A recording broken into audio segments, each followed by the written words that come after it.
It's been more than a decade of wondering, searching, struggling for this man who now calls Jacksonville home. He finally has the answer to a simple question: who am I?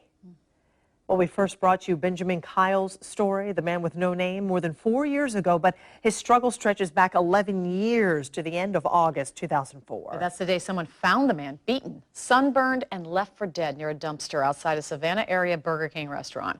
And when he woke up in the hospital, he had no idea who he was. Doctors diagnosed him with retrograde amnesia.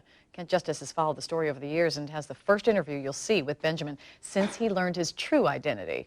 Well, initially I was stunned. I mean, just literally stunned. I was not functioning. I couldn't even talk about it.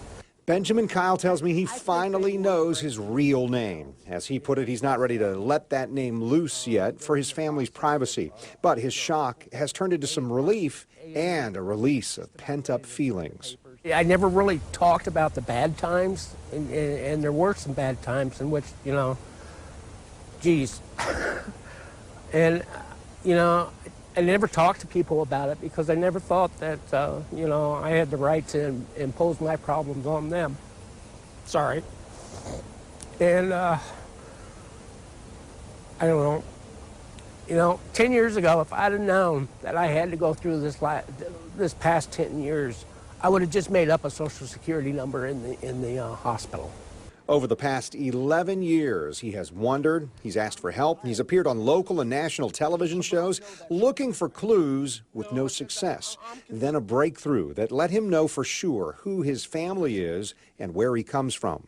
I left Indiana in 1976, and they have not seen me since then. Of course, we haven't been in communication. They thought I was dead. Alive but lost in his amnesia, Benjaman got help from this woman, CeCe Moore. The methodology that we used to solve the Benjaman Kyle case was actually developed for adoption searches for people who wanted to identify their birth families. It's applicable to lost identity as well. Moore and a team worked on Benjaman's case for 2.5 years, comparing his DNA to those in databases across the country. Along with information BK thought he remembered, Moore's team made the connection when law enforcement couldn't. In fact, it really amazes me that law enforcement didn't solve this case sooner. We had his birth date, we had his home state, we had his family's religion. How could this not have been solved?